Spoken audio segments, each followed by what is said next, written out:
बिहार के पूर्व मुख्यमंत्री और आरजेडी नेता तेजस्वी यादव कहते हैं पीएम जानते हैं कि इस बार उनका जाना तय है। बिहार ही नहीं बल्कि पूरे देश में लोग इनकी तानाशाही सरकार को हटाने जा रहे हैं। पीएम घबराए हुए हैं और डरे हुए हैं। मैंने पहले ही कहा है कि वह पीर ज्यादा है, वह कुछ भी बोल सकते हैं, वह झूठ बोलते रहते हैं।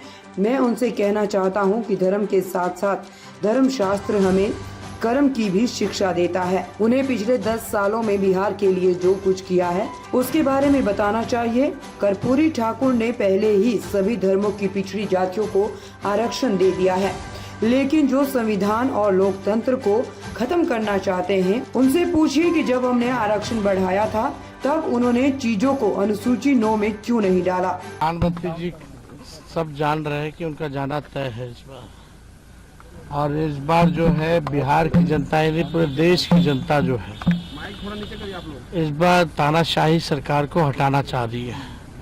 और जो कल का जो चुनाव हुआ, जो कल की तीसरा चरण का, उसमें हम लोग जो है बहुत ही अच्छे पोजीशन पे हैं।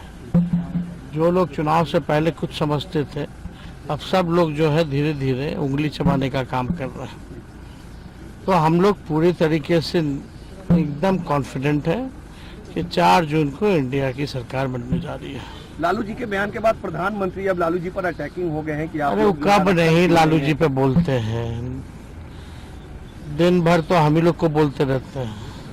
हाँ, आप देखिए ना, लगातार हमको भी दूसरे राज्य में जाकर के गाली दे रहे हैं क्योंकि घबराए हुए हैं, डरे हुए हैं। और हमने तो पहले बोला वो पीरजादे हैं, कुछ भी कह सकते हैं प्रधानमंत्री, केवल झूठ झूठ बोलते रहते हैं।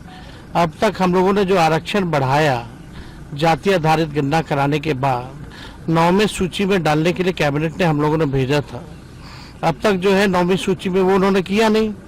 क्यों नहीं किया? क्योंकि उसमें ओबीसी का, ईबीसी का, एससी का, एसटी का सब लोगों का आरक्षण हम लोगों ने बढ़ाने का काम किया। और देश भर में सबसे ज्यादा अगर है तो 75% आरक्षण बिहार में दिया गया। तो उस पर तो चुप्पी साधे हुए रहते हैं।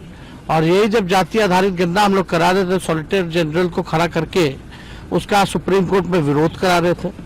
एफिडेविट में भी आप लोगों ने देखा था जो उन लोगों ने दायर किया था। तो इन लोगों करनी और कथनी में भारी अंतर है। प्रधानमंत्री जी धर्मशास्त्र सिखाता है, धर्म के साथ साथ कर्म की भी बातें करें। तो थोड़ा कर्म की बातें 10 साल आपने क्या किया उसके बारे में भी थोड़ा बता दें कि आपने बिहार के लिए क्या किया। लालू जी कभी मुस्लिम आरक्षण की बात करते हैं, कभी कहते हैं सामाजिक आधार पर दिया जाना चाहिए। आखिर राजद का स्टैंड क्या है? अरे भैया, आप लोगों को समझ में ही नहीं आता है। एक बार ये जो भी पिछड़ा सामाजिक तौर पे जो भी जातियां थी, चाहे किसी भी धर्म की, सबको आरक्षण जो है कर्पूरी ठाकुर जी ने पहले से ही दिया हुआ है। उसमें अलग क्या है? और आप सब लोगों को समझना चाहिए, ये जो संविधान जो खत्म करना चाह रहे प्रधानमंत्री, ये लोग जो लोकतंत्र खत्म कर रहे हैं, जरा उनसे भी तो सवाल पूछो। 9वीं सूची में आपने क्यों नहीं डाला जो हम लोगों ने आरक्षण बढ़ाया? और हमारी सरकार थी महागठबंधन की, तो आरक्षण किसका किसका बढ़ा? पहले तो आरक्षण ही का विरोध कर रहे थे कि आरक्षण क्यों बढ़ा रहा है। पहले इस पे जवाब देना। मोदी जी के रोड शो से क्या होगा? नौकरी के एजेंडे में रोड पे ले आया प्रधानमंत्री जी को। जरा जाके माइक है तो पूछिएगा कि भैया पटना यूनिवर्सिटी को अब तक केंद्रीय यूनिवर्सिटी का दर्जा क्यों नहीं दिए।